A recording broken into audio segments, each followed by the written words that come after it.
Ouais. Et puis pour le RH, c'est pas que le recrutement. Moi, j'aime bien ce que Jordan avait dit lors de la préparation. C'est tout ce qui est lié Merci aussi beaucoup. à la, oui, c'est tout ce qui est lié aussi à au comportement, donc à la confidentialité, au délit d'initié. Si j'ai des informations sur un drop NFT, est-ce que je peux en acheter alors que je suis en interne?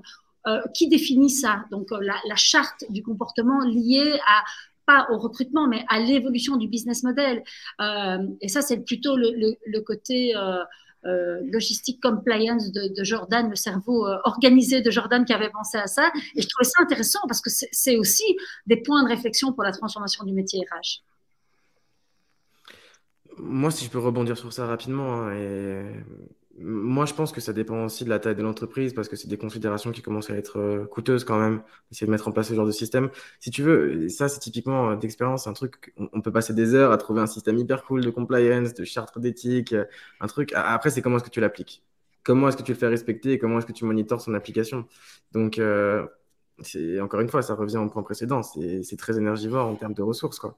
Et là, pour le coup, c'est clairement de la ressource économique. Mais c'est intéressant. Ouais. Mais je pense pas que à date, dans les démarches de recrutement, il y a beaucoup de gens qui sont sensibilisés. Moi, ce que je pense, c'est que typiquement, comme le font certaines boîtes qui sont régulées pour le coup, donc qui sont pas uniquement juste en best practice d'efforts et de compliance, ils sont vraiment régulés, bah, ils ont déjà ces éléments du style euh, charte contre le conflit d'intérêts ou du moins politique de gestion des conflits d'intérêts. Ils ont déjà cette question du style quel type de crypto tu détiens.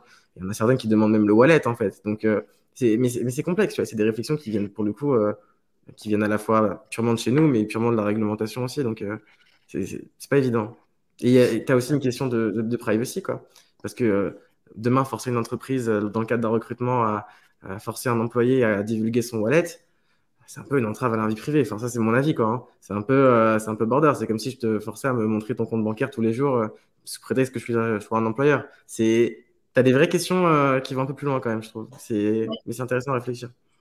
Oui, et puis l'autre question, c'est, alors peut-être pas aujourd'hui, mais à terme, d'ici 3 à 5 ans, je suis recruteur, j'identifie une compétence dont j'ai absolument besoin. On sait que les compétences sont rares. Et cette personne me demande une partie de son salaire en crypto. Est-ce que je change ma stratégie de paiement en interne pour avoir cette compétence?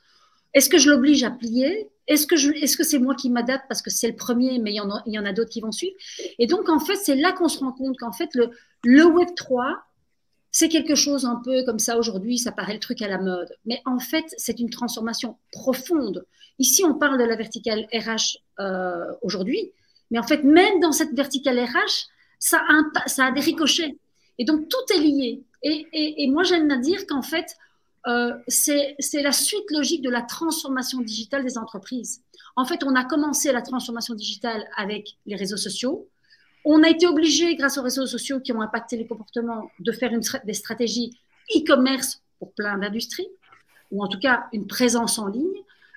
Et aujourd'hui, eh bien, la suite logique, c'est la transformation blockchain liée au Web3 et c'est lié au comportement qui évolue. Et souvent, les gens se disent non, mais c'est pas pour tout de suite, maintenant, on n'est pas concerné. Mais le changement n'arrive pas du jour au lendemain. Il arrive un petit peu tous les jours et ça se prépare aujourd'hui. Et ça se prépare comment? Eh bien, ça se prépare évidemment en essayant de comprendre et en ayant la vision que non, ce n'est pas qu'un seul département qui va changer, que c'est toute l'industrie qui